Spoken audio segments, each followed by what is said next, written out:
Friends, I recently saw a video by the Indian internet entrepreneur Sanjeev Bhiktanjani.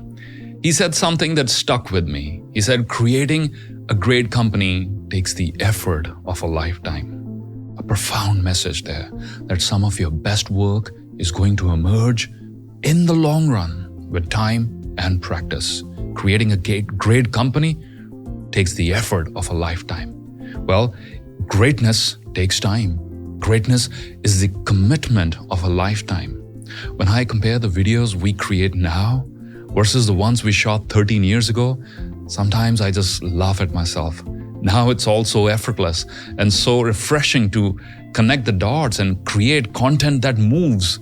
Well, the content doesn't move itself, but I hope it moves you. But back then it took serious effort to put together something meaningful.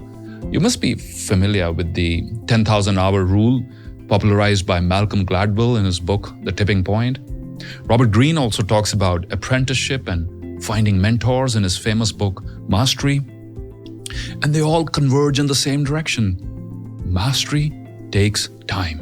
In my opinion, I believe it's somewhere around the mid-40s onwards that the magic really begins to unfold.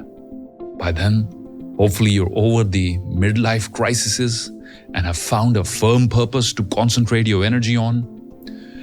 You probably made your mistakes, learned your lessons, discovered your values, hopefully, and developed the self-discipline to follow them. Carl Jung said it best. He said, life really does begin at 40. Up until then, you're just doing research.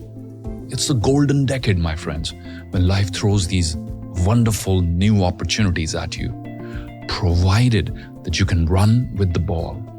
And this is where most of us are unable to cash in on these exciting new opportunities because we're already burnt out. Mentally, physically, spiritually, we're depleted, exhausted. We did not take time to replenish ourselves. Instead, we took ourselves and our energy levels for granted. We made the mistake of assuming that the energy, the drive, and the focus of the 20s will last forever. I'm reminded of the Lumberjack story, which was made famous by a reference to it in Dr. Stephen Covey's bestseller, The 7 Habits of Highly Effective People. You probably heard it before. It was the final of the annual Lumberjack competition.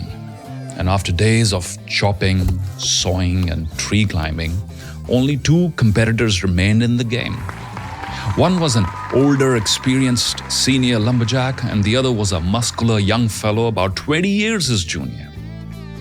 The rules of the competition were quite simple. The 2 lumberjacks would be sent into the woods, and the one who could cut the most trees in 8 hours straight would be the winner. Now, the younger lumberjack was full of enthusiasm and went off into the woods and started cutting trees immediately.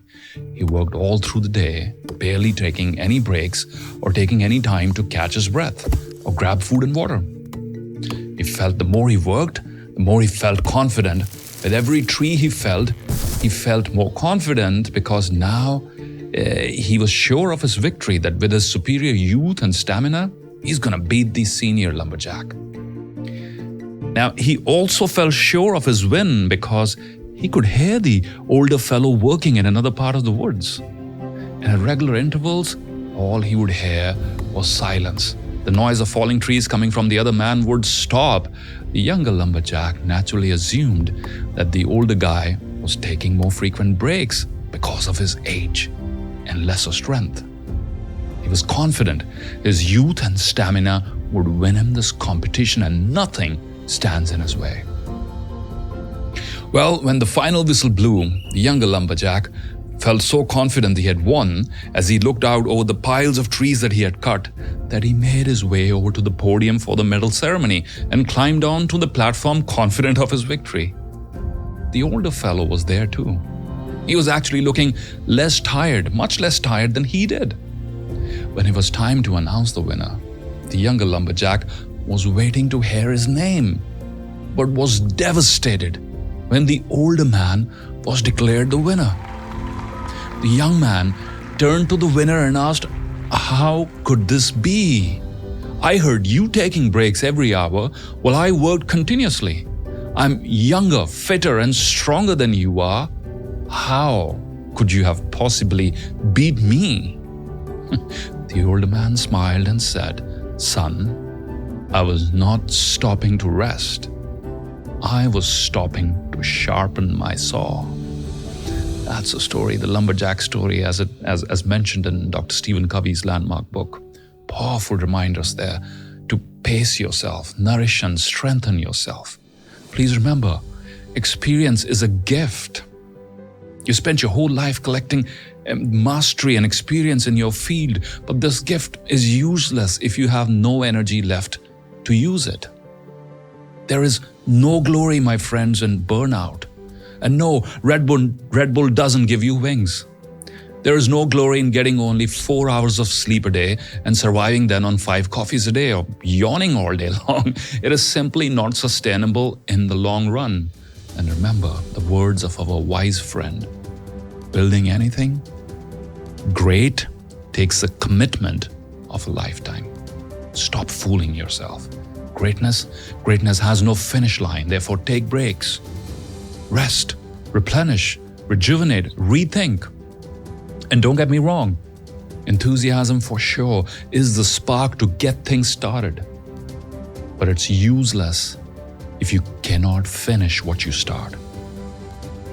It's a shame if your life is a series of unfinished projects, started with great enthusiasm.